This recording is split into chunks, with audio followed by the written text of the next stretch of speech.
भाई साहब, कहाँ खो गए? यार मैं सोच रहा हूँ मैं यहाँ आया क्यों? यहाँ क्यों आए? भाई साहब, आप यहाँ श्रेया से बात करने आए। मैं श्रेया से क्या बात करूँगा? अच्छा अब ये भी मुझे बताना पड़ेगा कि क्या बात करनी है? चलो भाई। यार मेरी समझ में कुछ नहीं आ रहा। एक मिनट, यहाँ से गेट तक पहुंचोगे ना, सब समझ में आ जाएगा क्या बोलना है और क्या नहीं। चलो चलो भैया। मेरी समझ में कुछ नहीं आ रहा विजय, प्लीज। अरे चलो चलो चलो।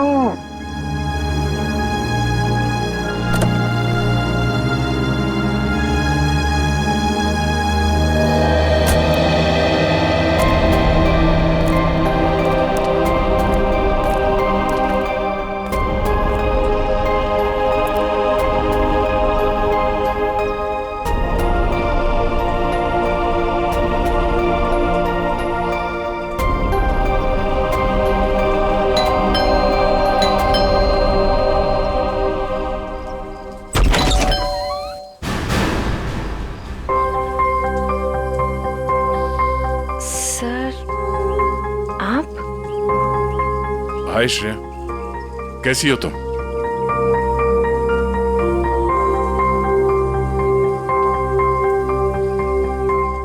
क्या बात है सर? वो मैं हम लोग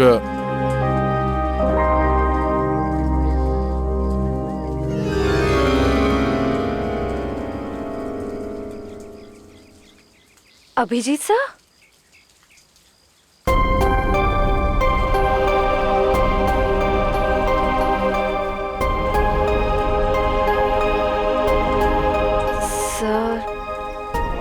बोलिए ना, क्या बात है? नहीं वो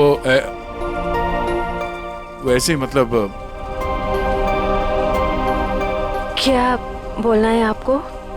हाँ, हम लोग ऐसे मतलब। अरे बेटा कौन है?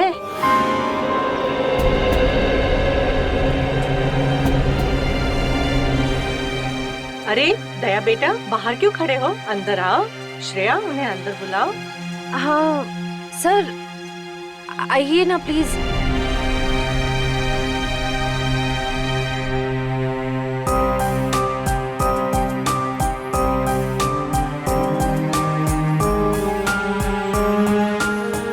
Sir please.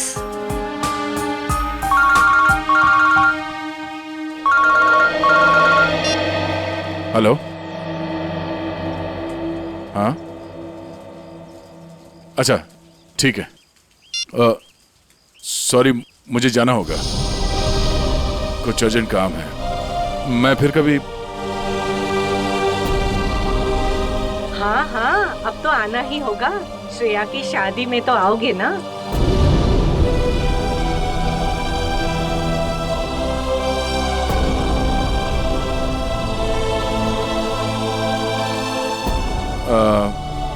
ठीक है, मैं फिर कभी आ जाऊंगा। Okay bye.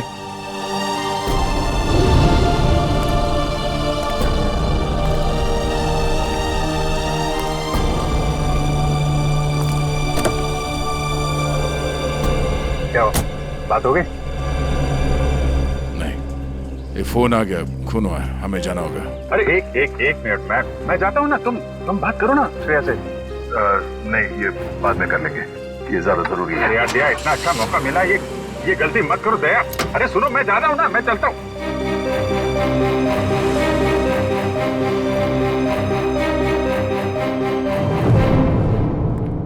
लाश किधर है?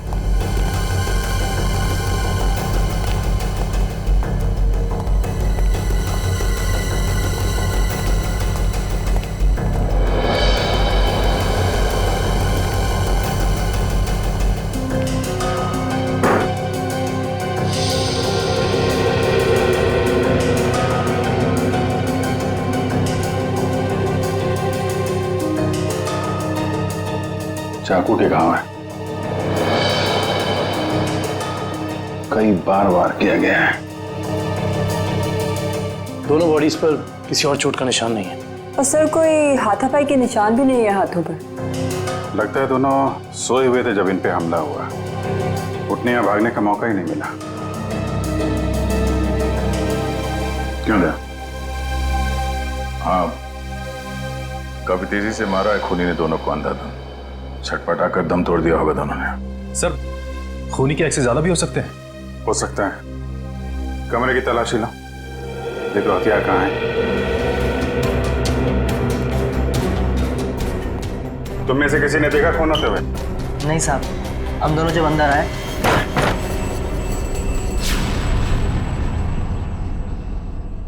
साहब, मेम साहब, साहब, मेम साहब,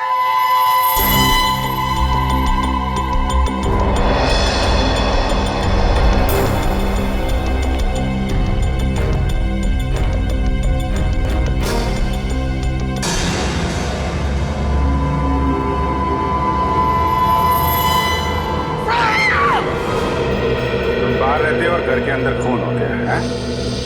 किसी को अंदर आते देखा? नहीं साहब, कोई नहीं आया। कोई जान पहचान वाला आदमी, अजनबी आदमी? साहब, जब भी कोई अंदर आता है तो मैं उसका नाम और फोन नंबर रजिस्टर में एंट्री कर लेता हूँ। सर, कोई चाकू या हथियार नहीं मिला।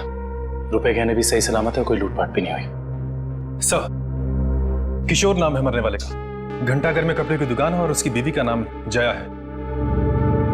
किशोर? कमरे से सारे फिंगरप्रिंट्स उठा लो। कोई ना कोई रास्ता जरूर है जहां से खूनी अंदर आया है।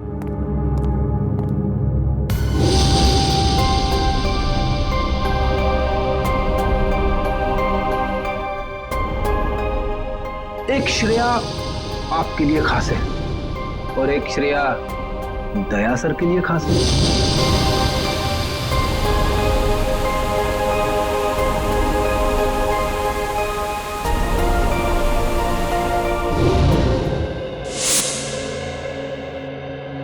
श्रेया, बेटा तुम कहाँ खो गई हो?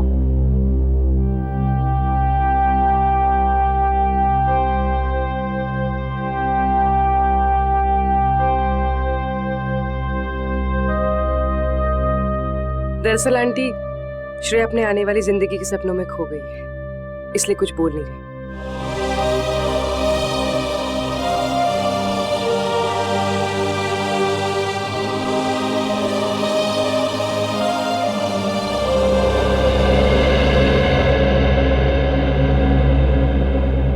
ये दे, ये तुम पे कितना अच्छा दिखेगा, है ना? ठीक है मम्मी। लाइए। अरे वाह, आज हमारी बिटिया कितनी अच्छी लग रही है ना? हाँ। पापा, आप खुश तो हैं ना? हाँ बेटा, और तुम भी कितनी खुश लग रही हो।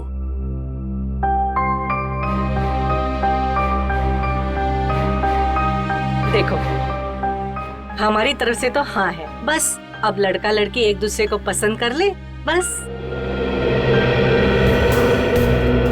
ऐसा आदमी घर के अंदर घुसा है जिससे घर वालों की पूरी जानकारी थी। हो सकता है इनकी जान पहचान वाला कोई हो जिसके पास घर की चाबी हो। आखिरी बार कब देखा तूने? साहब, कल रात को मैंने देखा था। मैं अपना काम खत्म करके चली गई थी। जब तुम यहाँ से गई तो घर में कौन कौन था? सिर्फ मेम साहब थे। साहब तब तक नहीं आए थे। क्या? साहब कब आए? साहब करीब 11 बजे आए थे साहब। अच्छा, तुम दोनों के अलावा घर में कोई था नहीं, बाहर से कोई आदमी अंदर आया नहीं, तो फिर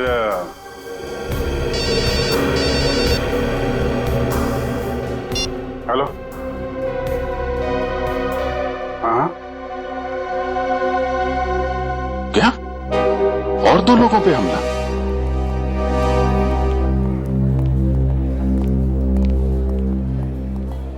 डॉक्टर साहब, मैं एसीपी प्रद्युमन सीआईडी से। डॉक्टर साहब, आपके यहाँ प्रशांत और प्रेमा ये पति पत्नी को एडमिट किया है। उन्हें चाकू से मारा गया है। उनके बारे में पूछताछ करनी है। सर, वो दोनों हस्बैंड वाइफ की बच्चों की कोई उम्मीद नहीं थी, इसलिए मैंने किसी का इंतजार किए बगैर इलाज शुरू कर दिया है। हस्बैंड को हमने बचा लिया है, लेकिन वाइफ की तबीयत अभी भी नाजुक है। फिर उन दोनों को लाया किसने यहाँ पर? ये बंगले का वॉचमैन। अच्छा, हेलो दोस्त, क्या नाम है तुम्हारा? रमेश। क्या हुआ वहां पर, बताओ जरा। साहब मैं बंगले के बाहर था, मैंने अचानक साहब की चीखने की आवाज सुनी। मैं भाग के अंदर गया और मैंने देखा कि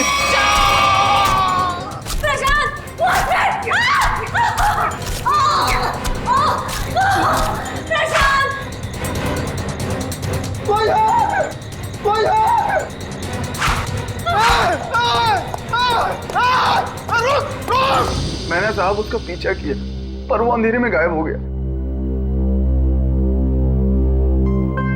अंधेरे में गायब हो गया।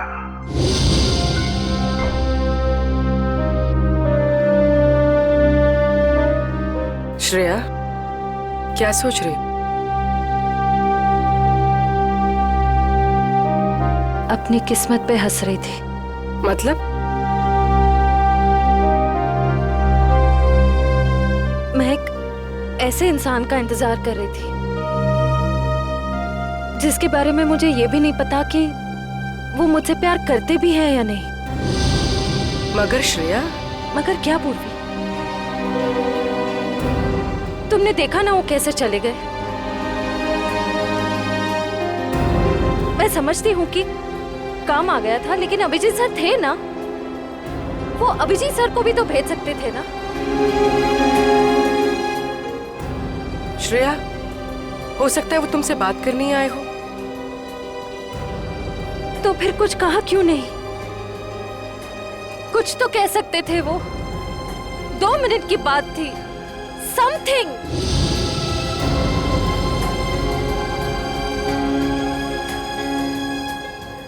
वो मुझसे प्यार ही नहीं करते। उन्हें मेरी फीलिंग्स की कोई कदर ही नहीं है। मेरे मम्मी पापा ने मेरे लिए जो सोचा होगा, अच्छा ही सोचा होगा। मैं अब उन्हें और दुखी नहीं कर सकती पूर्वी। मतलब तुम सिद्धार्थ को हाँ बोल दोगी?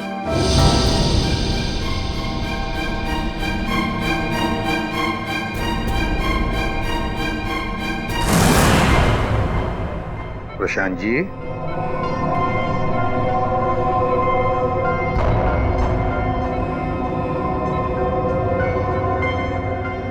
मैं एसीपी प्रद्युमन सीआईडी से।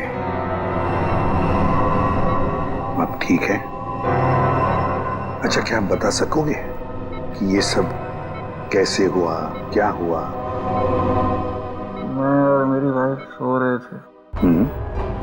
मेरी वाइफ ने अचानक मुझे जगा दिया। प्रशांत उठो। कोई है लग रहा है। लगता है कोई घर में घुसा है। देखो नीचे से आवाज आ रही है। 1 मिनट।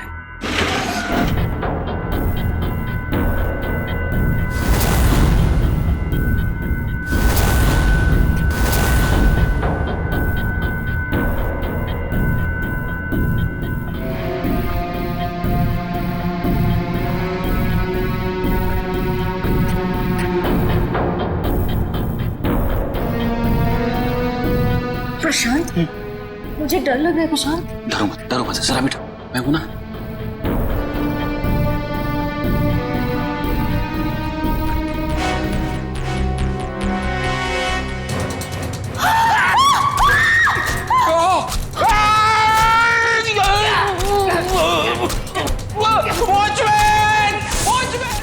वॉचमैन ने उसे देख लिया था, वो बहुत डर गया था, तो वो भागने लगा और फिर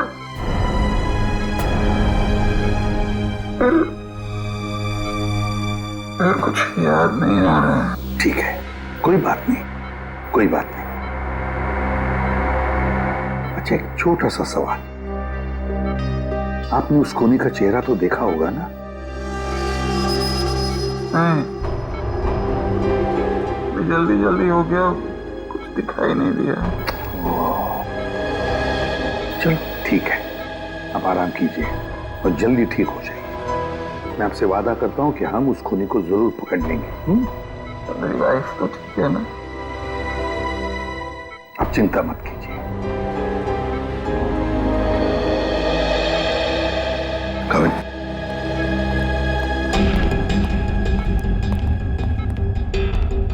पहले 2 लोगों का खून और अब फिर इन दोनों पर हमला। तुम बेरहमी से चाकू की वार की है, ऐसे लगता है हमला करने का तरीका एक ही है, खूनी भी एक ही होना चाहिए। सर, ये जो भी हमलावर है ये सीरियल किलर भी हो सकता है। हाँ, हो सकता है। काम करो काबिल, प्रशांत के घर का बाहर का जो एरिया है ना, अच्छी तरह से छान मारो। देखो, खूनी ने भागते वक्त कोई ना कोई सबूत तो छोड़ा ही होगा, कुछ ना कुछ तो जरूर मिलेगा। देखो अच्छी तरह से। फ्रेडी, मुझे अच्छी तरह से याद है 10-15 साल पहले एक आदमी इसी तरह से खून करता था, इसी तरह से बेरहमी से चाकू के वार किए उसने लोगों पर, और फिर उसे उम्र कैद की सजा भी हो गई। जरा देखो, पता लगा है कहां पर वो इस वक्त और उसका नाम क्या है। Yes sir. सर, हाँ सर, किशोर जी के घर पे काम करने वाली औरत ने जो कुछ भी कहा था बिल्कुल ठीक कहा था सर। वो 9:30 बजे अपने घर पहुंच गई थी और सुबह 8:30 बजे घर से निकली।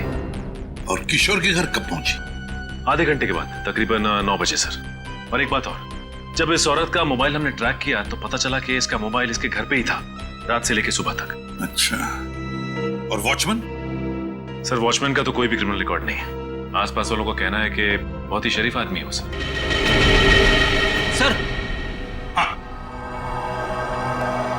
ये देखिए सर, 15 साल पहले जिनके खून हुए थे वो इस आदमी ने किए थे। नाम है पुनीत, उम्र 30 साल, सेंट्रल जेल में है। और सर, ये उनके फोटो है जिनके खून हुए हैं।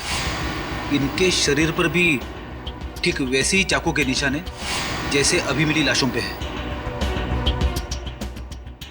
इस चाकू से वार किए थे उसने।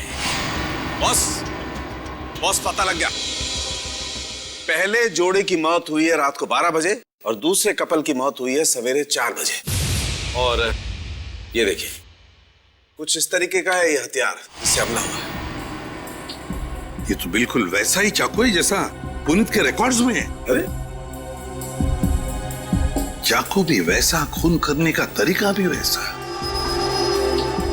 तो क्या खून पुनीत ने किए? कहां तक गए थे आप? वहां तक सर, एकदम आखिरी तक। इशिता, देखो कुछ मिलता है क्या? Yes sir. आप यहां से आगे क्यों नहीं गए? साहब, इसके आगे बहुत अंधेरा था, वो अंधेरे में गायब हो गया। आप वॉचमैन हैं, टॉर्च, लाठी कुछ नहीं है आपके पास? थी साहब, पर अचानक साहब की चीख सुनी तो मैं घबरा गया। एक खूनी घर के अंदर घुसता है, खून करके चला जाता है और आपको कुछ पता नहीं चलता। सो रहे थे आप? नहीं साहब, कसम से।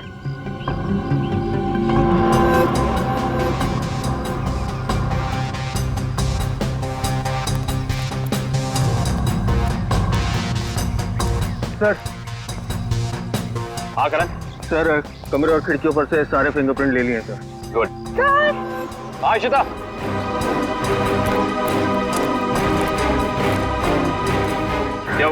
ये देखिए।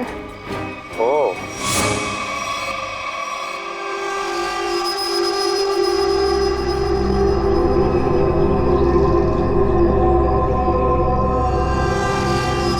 चाकू। जनरल साहब, आपकी जेल में एक पुनीत नाम का सीरियल किलर है ना? बस इतनी सी बात। आप मुझे फोन पर बताते थे तो आपको यहाँ पे आने की तकलीफ नहीं होती। जनरल साहब, हम खुद मिलना चाहते हैं उससे। लेकिन पिछले हफ्ते ही उसे जेल से रिहा कर दिया गया है। जानते हुए भी कि वो एक सीरियल किलर है, आप लोगों ने कैसे छोड़ दिया उसे? यहाँ से बाहर निकलते फिर से लोगों को मारना शुरू कर दिया उसने। उसका बर्ताव अच्छा था, इसलिए उसे छोड़ दिया। जेल में आने के बाद वो पूरा बदल गया था, सबसे मिलजुल कर रहता था, यहाँ तक कि किसी लड़ाई झगड़ा भी नहीं करता था वो। एक बार जेल में आग लग गई, अपनी जान की परवाह ना करते हुए उसने 6 कैदियों को उस आग से बचाया, इसलिए जेल प्रशासन ने उसे छोड़ दिया। ठीक है जनरल साहब, पुनीत के रिकॉर्ड की एक कॉपी चाहिए हमें। यार चलना फारूक, जल्दी देना यार रिपोर्ट।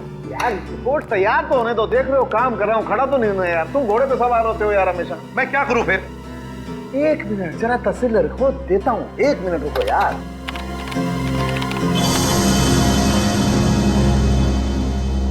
नहीं हो रहे, ये फिंगरप्रिंट्स मैच नहीं हो रहे। क्या?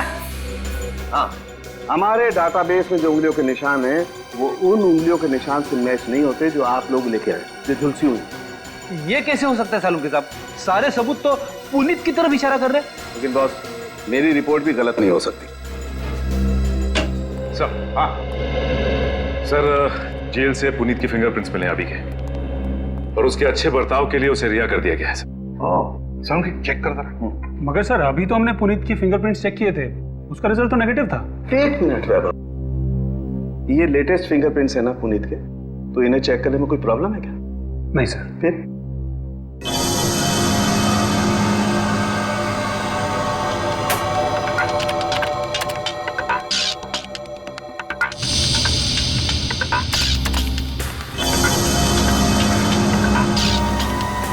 हाँ बॉस, ये फिंगरप्रिंट्स मैच हो गए। ग्रेट। ये उंगलियों के निशान भी थोड़े से जले हुए हैं, झुलसे हुए हैं। सर, इस जेलर ने बताया था कुछ दिन पहले जेल में आग लग गई थी और इस पुनीत ने उस आग में से कुछ लोगों की जिंदगियां बचाई थी। Puneet, serial killer Puneet, jail में आग लगती है तो बाकी कैदियों की जान बचाता है, अच्छे बर्ताव के लिए रिहा भी होता है। कहीं ऐसा तो नहीं कि ये पुनीत फिर से अपनी पुरानी आदतों पर तराया है? तुम पुनीत की बेटी हो? जी सर। क्या नाम है तुम्हारा बेटा? संध्या। संध्या। अच्छा, संध्या है? क्या ये तुम्हारी माँ है? जी सर। अच्छा, एक बात बताओ बेटा, क्या तुम अकेली रहती हो या तुम्हारे साथ और भी कोई है इस घर में? मेरा छोटा भाई आशु। आशु, बाहर आओ। जी दीदी। सीआईडी वाले आए हैं, पापा के बारे में पूछ रहे हैं। सर, कुछ पता चला पापा के बारे में? आपके पापा आपको बता के नहीं गए कि वो कहाँ जा रहे हैं?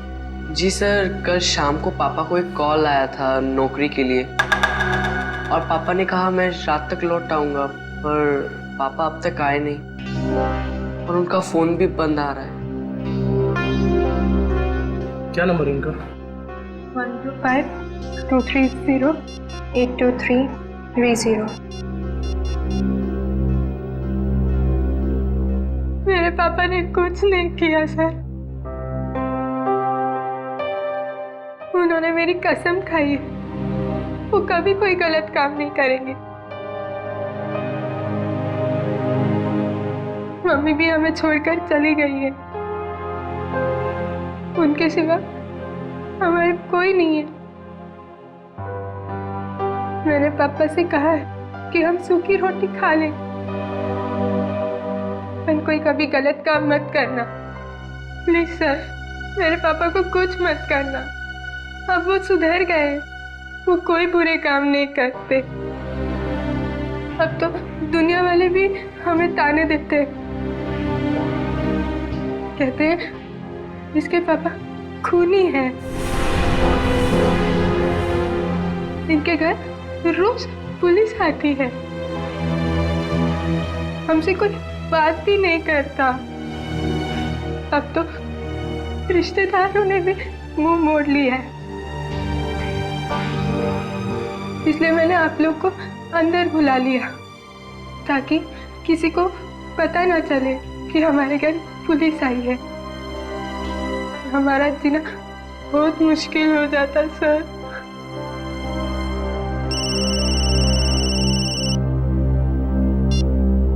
हेलो, क्या? ओके। क्या हुआ? सर, प्रशांत जी की वाइफ प्रेमा जी की हॉस्पिटल में मौत हो गई है।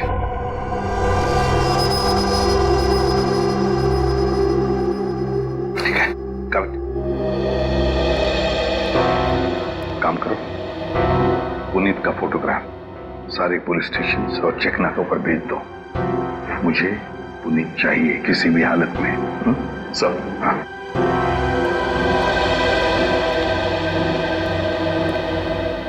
देखो बेटा, मैं तुम दोनों से वादा करता हूं अगर तुम्हारे पापा सुधर गए हैं और उन्होंने कोई गलत काम नहीं किया है तो मैं उन्हें नौकरी दिलवाऊंगा, शहर से दूर, ठीक है? और एक बात, अगर तुम्हें किसी भी चीज की जरूरत पड़े तो मुझे फोन करना, ठीक है? चलो, अपना ख्याल रखना, ओके? सर, पुनीत शांतिनगर इलाके में है। एक लोकल कॉप रतन उसका पीछा कर रहा है। रतन से कहो उसे अपनी आंखों से ओझल ना होने दे। हमारे ऑफिसर्स आते ही होंगे अभी।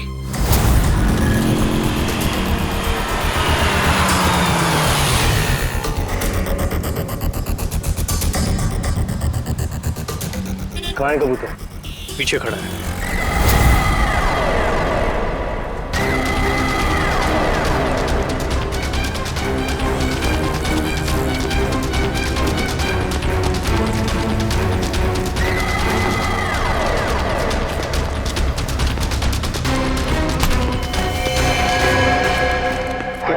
क्यों पकड़ रहे मुझे? मैंने कुछ नहीं किया। नाम पुनीत और काम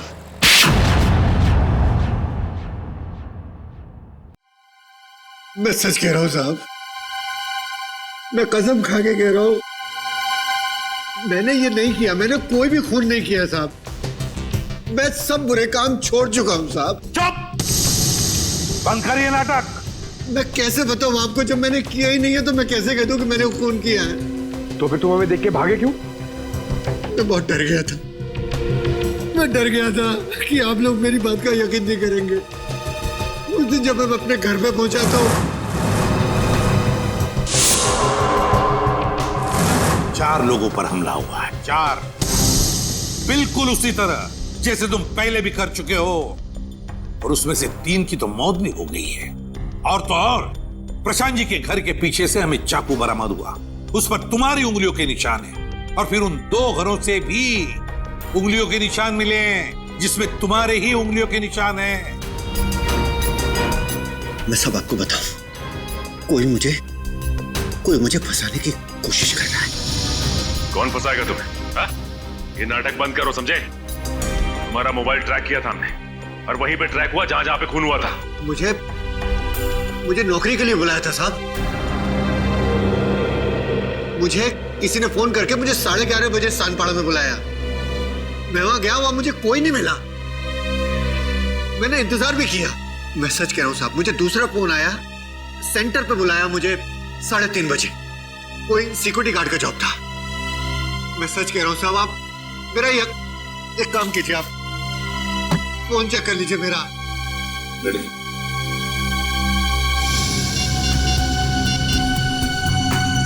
सर, पहला कॉल कल रात को आया था 10:30 बजे और दूसरा आया था 1:45 बजे। दोनों अलग अलग नंबर से कॉल किए गए हैं, अलग अलग लैंडलाइन से। पुनीत, हम पता लगा ही लेंगे कि कहां से फोन आए थे। आकाश जी, मुझे एक बात का बड़ा ताज्जुब हो रहा है। सिद्धार्थ अपना खुद का बिजनेस क्यों करना चाहता है? वो आपका बिजनेस भी तो संभाल सकता है। इतना बड़ा कारोबार जो है आपका। आपकी बात बिल्कुल सही है भाई साहब, लेकिन सिद्धार्थ ये साबित करना चाहता है कि मेरे सपोर्ट के बगैर वो बिजनेस में टिक सकता है कि नहीं। वैसे भी सारा कारोबार उसी का तो है, कभी भी ज्वाइन कर सकता है। Well Siddharth, I am impressed.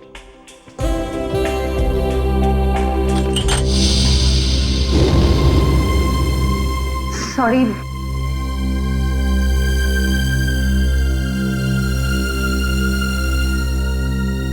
चाय कहीं हाथ पे तो नहीं गिरी आपके? नहीं, इट्स ओके।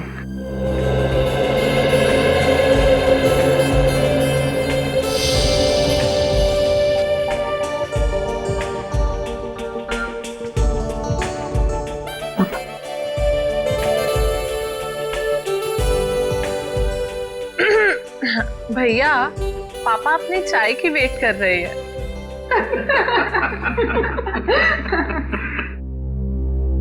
वैसे बेटा, आप क्या करते हो संडे को, आई मीन छुट्टी के दिन? कुछ नहीं आंटी, थोड़ा दोस्तों के साथ घूमने चले जाता हूँ, फिरने चले जाता हूँ, कभी कभार क्रिकेट खेल लेता हूँ, एडवेंचर कर लेता हूँ थोड़ा बहुत बस। और श्रेया बेटी, आप संडे को क्या करती हो? दरअसल हमारी सीआईडी की ड्यूटी में संडे वनडे तो होता नहीं है, तो। पर श्रेया बेटा, शादी के बाद तो सीआईडी छोड़ दोगी ना? अपनी सास का हाथ बटाओगी ना घर में?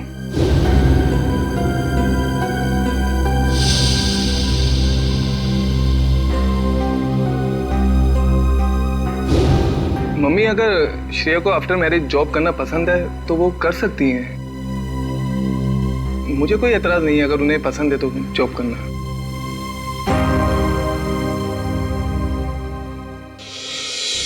हमारे देश का कानून कहता है कि भले 10 अपराधी सजा से बच जाए, मगर एक निर्दोष को कभी सजा नहीं होनी चाहिए। निर्दोष को सजा नहीं होनी चाहिए। सर, पुनीत को जो 2 फोन आए थे वो रेलवे प्लेटफॉर्म के पीसीओ से किए गए थे, अलग अलग पीसीओ से। अच्छा, तो क्या वाकई कोई पुनीत को फंसाने की कोशिश कर रहा है? और अगर ऐसा है तो फिर वो वही आदमी कर सकता है जो पुनीत के आसपास का है। मैं ऐसे किसी भी आदमी को नहीं जानता सर। पुनीत कोई तो है जो जानता था कि तुम कब जेल से रिहा होने वाले हो, और वो ये भी जानता था कि तुम्हें नौकरी की सख्त जरूरत है। सर, ये बात मेरे और मेरे बच्चों के अलावा कोई नहीं जानता। पुनीत जी, जरा ठंडे दिमाग से सोचिए, शायद हम आपकी कुछ मदद कर सकें। सोचो पुनीत। एक लेखक मुझसे मिलने आता था। लेखक? जी सर।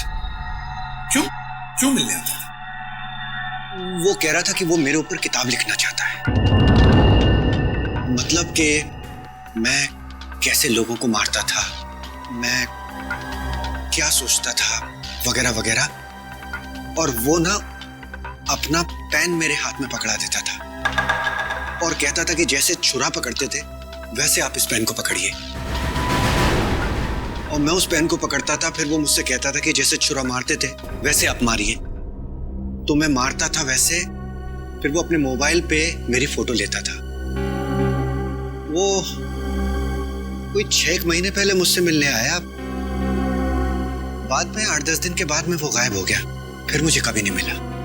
है कौन ये लेखक? क्या नाम क्या है उसका? दिखता कैसे था? सर, नाम तो याद नहीं आ रहा अभी, पर दाढ़ी थी सर उसके, और बाल लंबे थे तो चोटी बांधता था, और आंखें उसकी नीली थी। तकरीबन सर के जैसी हाइट थी। अच्छा, रेडी? नेट से पता लगा, देखो ऐसा कोई लेखक है क्या?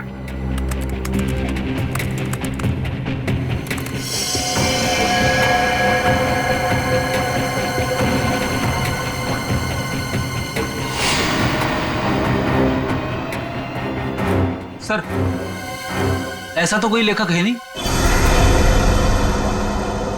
ऐसा कोई लेखक है ही नहीं।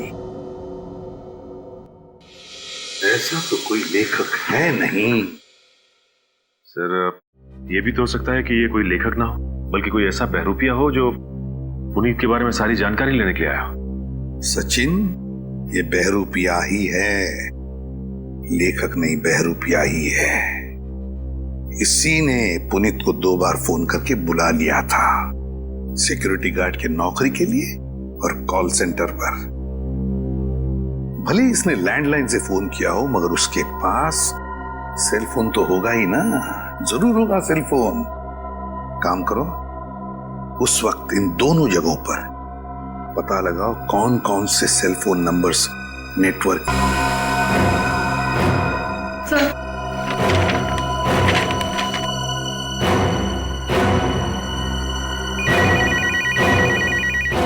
चलो।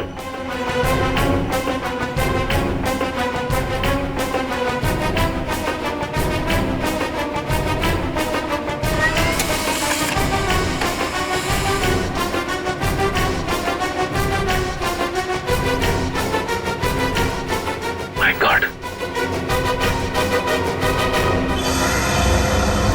पता लग गया सर। इन दोनों जगहों पे पुनीत के नंबर के अलावा एक और नंबर है जो कॉमन है सर। 10:30 से लेकर 12:30 के बीच ये नंबर सानपाड़ा में था और 3:30 से 5:30 बजे सुबह ये नंबर सेंट्रल में था सर, जहां पे खून हुआ है। तो वे सचिन, पता लगाओ ये किसका मोबाइल नंबर है।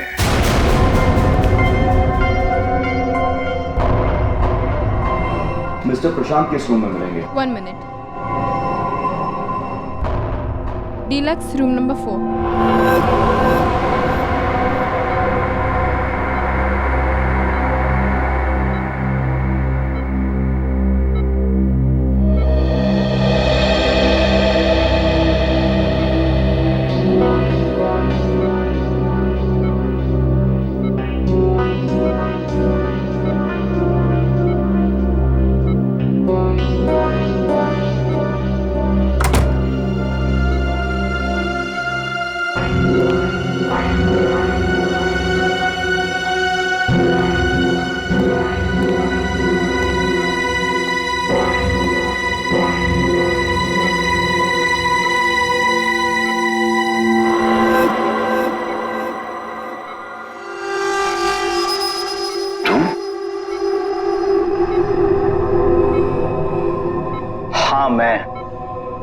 तुम्हें क्या लगा मैं तुम्हें ढूंढ नहीं पाऊंगा और तुम इतनी आसानी से बच जाओगे? ऐसी बात नहीं है, मेरी हालत तो देखो। हालत कुछ भी हो, मुझे मेरे पैसे चाहिए। कितना बड़ा रिस्क लिया है मैंने, कुछ भी हो सकता था। जान तो नहीं जाती ना। मैंने तो अपने आप पर हमला करवाया है, अपनी जान दांव पर लगाई है, अपनी बीवी को खून करवा दिया। इससे ज्यादा तो कोई रिस्क नहीं होता। वैसे भी हमारा काम अभी खत्म नहीं हुआ है। हमारा काम अभी बाकी है। हमें इसी तरह और 3-4 खून करने पड़ेंगे ताकि उस आईडी को पता चले कि ये कोई सीरियल किलर का काम है।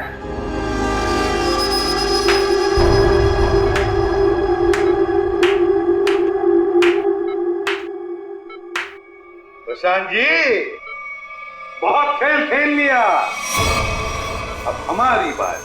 अब हम खेल खेलेंगे तुम्हारे साथ। इसका मतलब है आप लोगों ने हमारी सारी बातें सुनी? हाँ, हमने सब सुन लिया और यही सुनने के लिए हमने खेल भी रचाया था तुम्हें फंसाने का, और फंस गए तुम। इसे जानते हो ना, तुम्हारा आदमी। लेकिन अब ये तुम्हारा आदमी नहीं, हमारा आदमी, हमारा आदमी।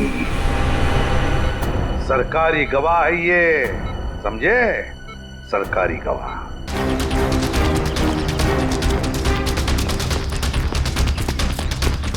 पकड़ो, चल पकड़ो।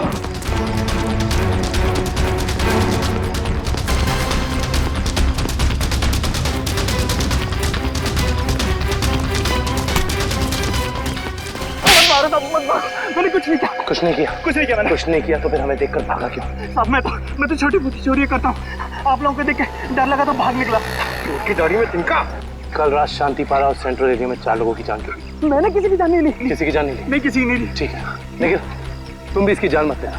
बस 4 गोलियां दाएं पैर में और 4 गोलियां बाएं पैर में ठोक दो, ताकि जिंदगी में भागने लायक ना रहे। नहीं।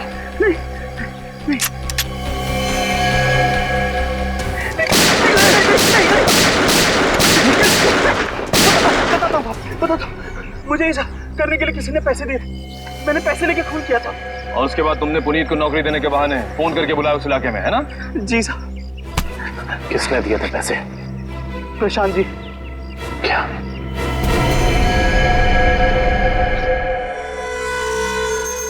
ना पड़ा धोखा। तुम्हें क्या लगा सिर्फ तुम ही धोखा दे सकते हो, हम नहीं? बताओ, क्यों किया तुमने ये सब? हाँ? अपनी बीवी से बदला लेने के लिए। कितना प्यार करता था उससे। क्या कुछ नहीं किया मैंने उसके लिए, और उसने मुझे धोखा दिया। किसी और के साथ भाग जाना चाहती थी वो। इसीलिए मैंने मेरी बीवी के खून का प्लान बनाया। पुनीत को फंसाने का प्लान बनाया है? तुम्हें पता था कि वो जेल से बाहर आने वाला है? हाँ, मैंने पुनीत को भी अपने प्लान में फंसाया। और इसीलिए एक लेखक बनकर तुम उससे मिलने गए, ये कह के कि तुम उस पर किताब लिखना चाहते हो, और इसी बहाने तुमने उसके फिंगरप्रिंट्स उठा लिए। अपने बीवी से छुटकारा ही चाहते थे तो उसे तलाक देते थे। उसे जान से मारने की क्या जरूरत थी? और तो और तुमने 2 मासूम लोगों की जानें भी ली। सिर्फ इतना ही नहीं, उन्हें एक मुजरिम जो अपने आप को सुधारना चाहता था, उसे भी अपने घिनौने प्लान में बलि चढ़ाने का सोच लिया। तुम जैसों को तो कड़ी से कड़ी सजा मिलनी चाहिए, फांसी होनी चाहिए, फांसी।